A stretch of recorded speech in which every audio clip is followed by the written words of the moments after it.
Hey, welcome to our explainer. Today, we're diving into something pretty amazing. The really powerful and often invisible ways our emotions and our social lives are literally wired into our physical health. We're going to connect the dots between something as simple as a chat with a friend, the feeling of being lonely, and even how well we sleep to show you how your social world physically shapes your inner world. So let's start with a question. What do these three things, a good chat with a friend, a pang of loneliness, and a solid night's sleep, actually have in common? Well, it might sound like a riddle, but the answer is biology. Each one of these experiences can trigger some profound chemical changes inside our bodies, changes that can either protect our health or put it at risk. We're going to unpack exactly how. All right, first up, let's talk about the good stuff, the power of our friends. It turns out that leaning on a friend during a tough time isn't just comforting, it's a real, measurable biological event that literally changes your body's chemistry. I mean, you know that feeling, right? That physical wave of relief when you finally vent to someone you trust and the tension just melts away. Well, science is telling us that's not just a feeling. That is your body's own stress regulation system kicking into high gear, and it's powered by your social connections. And believe it or not, there's a scientific name for this. It's called social buffering. It's the process where connecting with people physically buffers us against stress. It's like having a built-in biological support system that kicks in when we need it most. And this is a really cool way to see how it works. On one side, you've got the classic fight or flight response. It's fueled by the stress hormone cortisol, getting you ready for danger. But social connection triggers its incredible counterpart, the tend and befriend response. This releases oxytocin, sometimes called the bonding hormone, which actively dials down those cortisol levels and brings on a sense of calm. It's an ancient instinct that helped us survive as a group. But, and this is a really, really important but, the way we vent really matters. There is a fine line between a productive release of stress and just getting trapped in a negative loop. Okay, so healthy venting is productive. Think of it like untangling a knot. It has a clear endpoint and you feel relief afterwards. Rumination, though, is the opposite. It's when you just keep tangling the knot, going over the same problem again and again with no end in sight. Instead of relief, it becomes this vicious cycle that's actually linked to things like anxiety and depression. So, now let's flip the coin. If connection actively calms our body down, what happens when that connection is missing?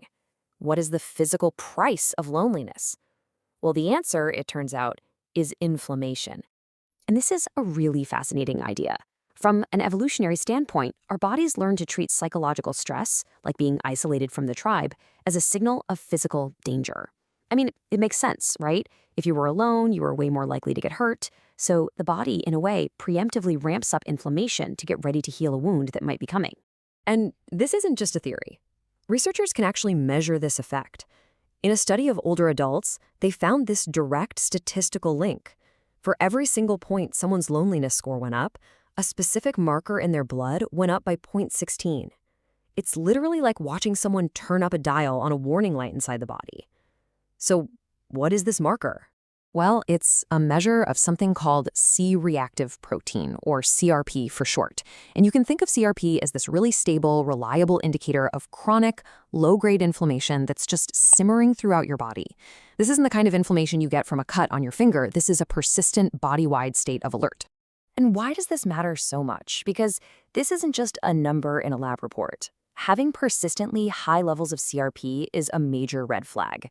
This kind of simmering inflammation is a huge risk factor for some of our most serious chronic diseases, especially cardiovascular disease. So yeah, the feeling of loneliness can leave a very real physical mark. Okay, so we've seen how our social world impacts our stress and our immune systems. Now for the final piece of the puzzle, a fundamental biological rhythm that helps reset the whole system, sleep. And it's not just about resting.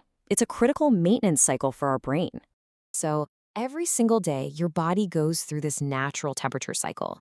It gets a bit warmer when you're awake and active, and it cools down as you fall asleep. And this simple ancient rhythm turns out to be the key to one of your brain's most important jobs, cleaning itself out every night. And here's exactly how that cleaning cycle works. Okay, step 1. When you're awake, your brain is warmer. Step 2, this warmth encourages the release of a protein called tau. Now, you need some tau, but you don't want it to build up too much. So then comes step 3. As you fall asleep, your body temperature drops, and this is the critical trigger for step 4. That cooling temperature slows down the release of tau and gives the brain's waste clearance system, the glymphatic system, the green light to come in and wash all the excess away. It's a vital deep clean for your brain every single night. So, a friendly chat, a lonely feeling, and a night of sleep.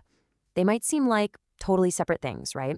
But as we've just seen, they are all deeply biological events. They shape our physical health from the inside out, connecting our social lives directly to our cellular well-being. So let's just quickly bring it all together. Here are the 3 big takeaways. First, that positive social connection, it's not just nice to have. It's a biological tool that fires up your tend and befriend system to physically calm you down.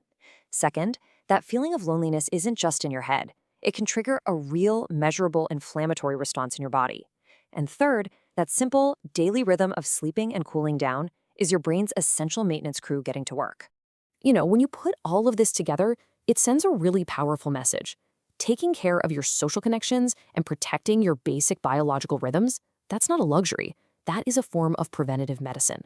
So this question on the screen isn't just a thought exercise. It's kind of a prescription. How will you invest in them today? What's one small thing you can do to invest in your own biology?